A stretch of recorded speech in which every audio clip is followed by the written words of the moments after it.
Hello everyone. आज मैं आपको एक मेजरिंग इंस्ट्रूमेंट की लीस्ट काउंट के बारे में बताना चाहता हूँ।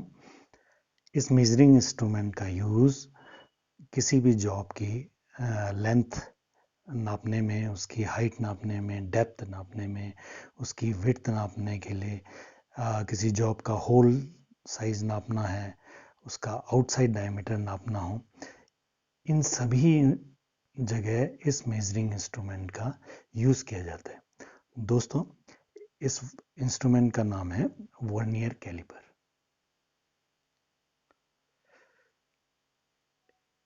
इस वर्नियर कैलिपर से हम बहुत एक्यूरेसी के साथ जो होता है किसी जॉब को मेज़र कर सकते हैं।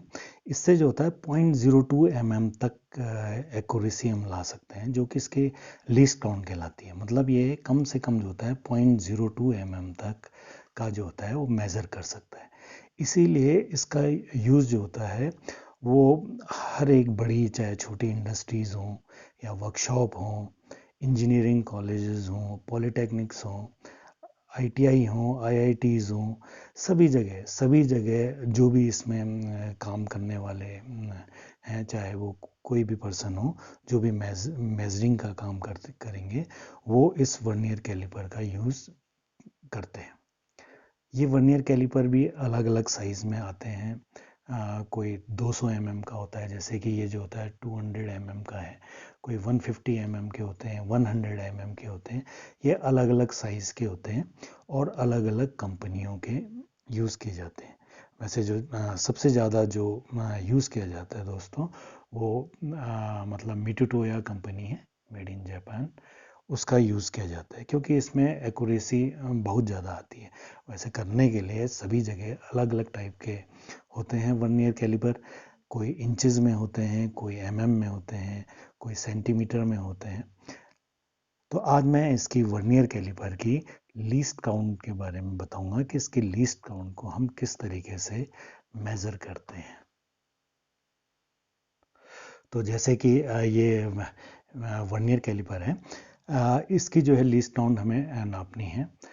तो ध्यान रहे दोस्तों, लीस्ट काउंट निकालने का फॉर्मूला एक ही होता है, उसका प्रिंसिपल एक ही होता है, चाहे वो वर्नियर कैलिपर कोई भी हो, सेंटीमीटर का हो, इंचेस का हो या एमएम का हो। ये वाला दोस्तों एमएम में है। इसका हम लीस्ट काउंट निकालेंगे। उससे पहले थोड़ा सा इसके पार्ट्स के बारे में आपको छोटी सी ब्रीफ दे देता हूँ मैं। जैसे इसमें क्या होता है, एक ये मेन स्केल होता है, ये वाला, ये क्या होता है, मेन स्केल होता है, जिसमें डिवीज़न बने होते हैं, नीचे और ऊपर दोनों में डिवीज़न बने होते हैं। नीचे एमएम में होते हैं, ऊपर इंचेस में होते हैं। ठीक है। क्योंकि अब जो होता है मैट्रिक सिस्टम का यूज़ किया जाता है, मतलब एमएम में ज़्यादा हम जो होता है नापते हैं किसी भी साइज़ को। तो हम जो होता है इसको जो होता है मैट्रिक में मैं आज आपको बताऊंगा कि इससे जो होता है लीस्ट काउंट इसकी किस तरीके से निकाली जाती है। ठीक है। तो ये जैसे बताया कि ये मेन स्केल हो गया, और ये दूसरा जो होता है ये वर्नियर स्केल होता है। वर्नियर स्केल जो होता है, मेन स्केल में हम थंब की सहायता से इसको आगे पीछे कर सकते हैं। इसमें ये ऊपर जो होता है ये दो लॉकिंग स्क्रू होते हैं, जिनसे अगर हम इसको टाइट कर दें तो ये जो होता है अपनी जगह पे ये वर्नियर स्केल जो होता है ये फिक्स हो जाता है। इसके नीचे ये जो होता है एडजस्टिंग स्क्रू होता है। इस एडजस्टिंग स्क्रू की सहायता से हम जो होता है फाइन एडजस्टमेंट करने के लिए इसका यूज़ किया जाता है। जब हम इसको चलाएंगे तो ये धीरे धीरे, ये जो होता है क्या होता है, ये धीरे धीरे आगे चलेगा, वर्नियर स्केल। ठीक है। और जैसे आपको जानते हैं कि इससे जो होता है, इस साइड से नीचे के जो जॉज हैं, ये मेन जो है, वर्नियर जो है, इस साइड से हम किसी भी जॉब का आउटसाइड डायमीटर नाप सकते हैं। ठीक है, उसकी विड्थ नाप सकते हैं, लेंथ नाप सकते हैं। ऊपर वाले जो जॉज होते हैं, इनर जॉज होते हैं, इससे किसी भी जॉब का, वर्क पीस का हम इनसाइड डायमीटर नाप सकते हैं। जैसे किसी होल का डायमीटर नापना हो तो हम इधर से नापते हैं। और तीसरा, पीछे की साइड से, इधर से इस स्ट्रिप की सहायता से हम किसी भी जॉब की डेप्थ नाप सकते हैं। ठीक है। तो ये हो गया कि किस तरीके से, लेकिन दोस्तों हर तरीके से मेज़र करने के लिए मतलब एक ही तरीके से यूज़ किया जाता है। अब हम इसके लीस्ट काउंट के बारे में देखेंगे कि लीस्ट काउंट इसकी किस तरीके से निकाली जाती है। इसकी लीस्ट काउंट निकालने के लिए दो तरीके हैं, दोनों मेथड का हम डिस्कस करेंगे। तो दोस्तों जैसे आप देख रहे हैं कि मेन स्केल में डिवीज़न बने हैं नीचे की साइड में, हम नीचे वाला काउंट मेज़र करेंगे जो एमएम में है। ठीक है, इसमें जो एक ये छोटा पार्ट है, ये जो छोटा पार्ट आप देख रहे हो मेन स्केल में, यहाँ 0 से लेकर 1 तक, इसकी वैल्यू होती है 1 mm। ठीक है, ये होती है 1 mm। जनरली ये डिफाइन होता है मेन स्केल के डिवीज़न किस mm के होते हैं। जैसे इसका क्या बताया कि एक पार्ट की वैल्यू 1 mm होती है। तो यहाँ तक कितना हो गया, 10 पार्ट है तो यहाँ तक 10 mm हो गया। इसी तरीके से 20, 30, 40 mm हो गया। और टोटल आप देख रहे हैं कि इसमें जो होता है ये 200 mm तक है। मतलब हम किसी जॉब का साइज 200 mm तक का भी हम चेक कर सकते हैं। तो वापस आते हैं, तो ठीक है, तो ये जो मेन स्केल है तो उसकी जो हम लीस्ट काउंट कहेंगे, जो कम से कम ये मेज़र कर सकता है वो क्या कर सकता है, 1 mm तक होती है मेन स्केल की लीस्ट काउंट। ऐसे ही अब आप देखें कि वर्नियर स्केल में भी डिवीज़न बने होते हैं। वर्नियर स्केल में जो डिवीज़न बने होते हैं, इसकी एक डिवीज़न की वैल्यू हमें निकालनी पड़ेगी, ये डिफाइन नहीं होता है। ठीक है ना, इसी वैल्यू को जब निकाला जाएगा तो उसके बाद वही जो होता है हमारा जो होता है वो लीस्ट काउंट निकालने का तरीका होता है। ठीक है, हालांकि इसमें ये लिखा हुआ है यहाँ पर कि इसकी जो लीस्ट काउंट है वर्नियर कैलिपर की वो कितनी है, 0.02 mm है। लेकिन इसको बहुत ज़रूरी है कि पता होना चाहिए कि ये आया कैसे, तो इसी के बारे में हम डिस्कस कर रहे हैं। तो अब आप इसमें देखें कि वर्नियर स्केल में भी ये डिवीज़न बने हैं। अब आपको ये डिवीज़न काउंट करने हैं कितने हैं। जैसे 0 से 1 तक 5 डिवीज़न है तो 5 पार्ट्स हो गए, ऐसे ही यहाँ तक 10 हो गए, यहाँ 15 हो गए। इसी तरीके से इसमें 10 तक लिखा हुआ है तो 10 इंटू 5 मतलब ये क्या है, 50 पार्ट्स है। इस वर्नियर स्केल में 50 डिवीज़न बने हुए हैं। अब हमें क्या करना है, हमें इन दोनों को, जॉस को, जो मेन जॉ है और वर्नियर जो है, उन दोनों को हम आपस में इस तरीके से मिला देते हैं। उस कंडीशन में हम देख लेते हैं कि इसका 0 आपस में मिल जाना चाहिए। ठीक है ना, इसका जो होता है 0 आपस में मिल गया है। अब उस कंडीशन में अब आप देखिए कि वर्नियर स्केल के टोटल डिवीजन, वर्नियर स्केल जैसे टोटल डिवीजन कितने थे, 50। 50 mm आप देख रहे हैं, ये मेन स्केल के कितने डिवीजनों के साथ कॉन्साइड कर रहे हैं, 50 से एक कम है मतलब 49 डिवीजन। 49 डिवीजन मेन स्केल के 49 डिवीजन है, जबकि वर्नियर स्केल के 50 डिवीजन उसके साथ कॉन्साइड कर रहे हैं। ठीक है, अब हम इसका फॉर्मूला देखते हैं कि इसका फॉर्मूला क्या है। अब जैसे कि, तो इसका फॉर्मूला होता है value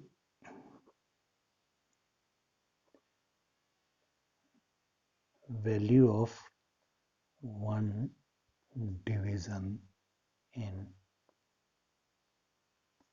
main scale minus value of one division in vernier scale. मतलब मेन स्केल के एक डिवीजन की वैल्यू माइनस वर्नियर स्केल के एक डिवीजन की वैल्यू, ये इसका फॉर्मूला होता है। ठीक है, अब जैसे हमने देखा है कि मेन स्केल के एक डिवीजन की वैल्यू कितनी थी, 1 mm, 1 mm minus vernier scale के एक डिवीजन की वैल्यू निकालनी है। तो वर्नियर स्केल के एक डिवीजन की वैल्यू कैसे निकालते हैं, इसको आप थोड़ा साइड में देखें। अब जैसे देखते हैं, अभी आपने देखा है कि वर्नियर स्केल के 50 डिवीजन मेन स्केल के कितने डिवीजन के इक्विवेलेंट थे, 49 डिवीजन के बराबर। मतलब 50 पार्ट्स या division of vernier scale is equal to किसके थे, 49 पार्ट्स ऑफ मेन स्केल।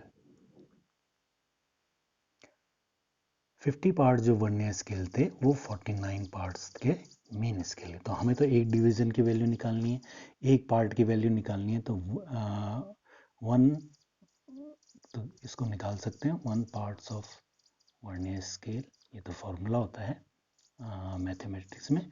तो एक पार्ट्स की निकालनी हो तो ये कैसे निकलेगी, 49/50। तो इससे जो होता है एक पार्ट की ये वैल्यू हो गई। तो इस पार्ट की वैल्यू को हम जो निकली है एक डिवीज़न की वैल्यू वर्नियर स्केल की, वो हम इसमें रख देंगे। तो ये हो गया 1 mm माइनस 49/50। अब आप इसको जो होता है एलसीएम ले इसके, तो ये क्या हो गया 50 माइनस 49/50। अच्छा दोस्तों, आपको एलसीएम लेना आता होगा। तो ये हो गया इज इक्वल टू, नहीं आता तो इससे आप समझ सकते हैं 1/50। तो ये हो गया 0.02 mm। ठीक है, तो ये देखो बड़े आराम से आ गया है। ये जो होता है इसकी कितनी आ गई है वैल्यू, 0.02 mm इसकी वर्नियर स्केल की जो होती है लीस्ट काउंट आ गई है, जो कि वर्नियर कैलिपर की भी लीस्ट काउंट कहलाती है। अब इससे हम चेक कर सकते हैं कि मिनिमम जो होता है हम 0.02 mm तक हम मेज़र कर सकते हैं। तो ये जो है इसका एक मेथड तो ये हो गया। इसका एक दूसरा मेथड भी होता है लीस्ट काउंट निकालने के लिए, उसके बारे में भी डिस्कस कर लेते हैं। उसमें क्या होगा कि ये होता है दूसरा कि मेन स्केल, मैं लिख देता हूँ, फिर से वही होगा 1 division value of main scale upon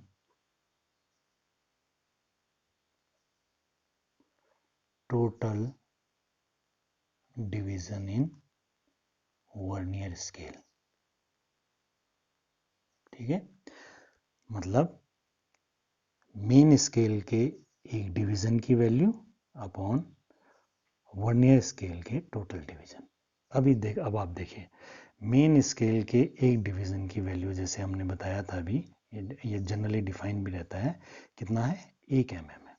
ठीक है, ये है 1 mm अपॉन वर्नियर स्केल में टोटल डिवीजन कितने हैं, ये इसमें लिखा है, इसमें टोटल डिवीजन कितने हैं 10 इंटू छोटे पार्ट्स कितने हैं 0 से 1 तक 5 है, तो टोटल कितने होंगे 10 इंटू 5 50। तो ये हो गया 1/50। तो ये हो गया 0.02 mm।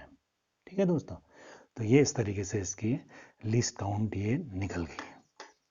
आशा है आपको ये समझ आ गया होगा कि किस तरीके से इसकी लिस्ट काउंट निकली है।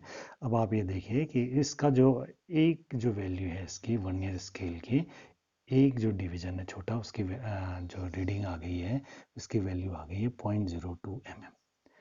ठीक है, तो इस तरीके से लिस्ट काउंट निकाली जाती है। अब दोस्तों इस बारे में किस तरीके से ये मेज़र किया जाता है, ये मैंने आपको पिछले वीडियो में बताया है कि किस तरीके से साइज़ चेक किया जाता है। फिर भी चूंकि अपने लिस्ट काउंट निकाल लिए, तो एक बार मैं फिर से आपको दोबारा से बता देता हूँ कि किस तरीके से इसका साइज़ चेक करते हैं। सपोज जैसे ये पेन है, इस पेन का हमें साइज़ चेक करना है, इसका आउटसाइड डायमीटर चेक करना है। तो आउटसाइड डायमीटर चेक करने के लिए इसको इस पर ऐसे इस तरीके से टच करेंगे ये, और इसको धीरे से निकाल देंगे, या यहीं पर लॉकिंग स्क्रू से टाइट भी किया जा सकता है। अब इसका साइज देखना है कितना है mm है, तो साइज देखिए इसमें इसमें जो होता है, ये देखें मेन स्केल की जो रीडिंग आ रही है वो कितनी आ रही है, जैसे बताया कि इस जीरो का, ये जो वर्नियर स्केल का जीरो है, इस जीरो से पीछे लेफ्ट साइड में मेन स्केल में कितने mm पड़े जा रहे हैं, यहाँ तक आप देखेंगे काउंट करेंगे तो यहाँ तक 9 mm है। इस जीरो से ध्यान रहे साइड से नहीं करना है, इस जीरो की लाइन से इधर पीछे कितना है 9 mm। समझ रहे हैं, तो ये जो होता है मेन स्केल की रीडिंग हो गई, main scale reading is equal to 9 mm। अब जो होती है, ये देखिए 9 mm हो गई। अब हमें देखना है वर्नियर स्केल में। वर्नियर स्केल में देखिए कि कौन सा वाला डिवीज़न कौन सा हिट कर रहा है। अब मैं आपको देख रहा हूँ कि 0 1 2 3 4 ये 5,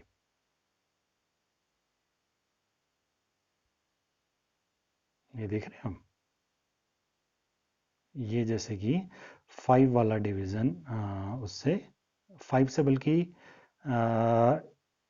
एक डिवीज़न पीछे है। थोड़ा बहुत इसमें अगर एक आध डिवीज़न का तो चल जाता है, वो डिपेंड करता है कि आप बिल्कुल सामने से देख रहे हैं या साइड से देख रहे हैं।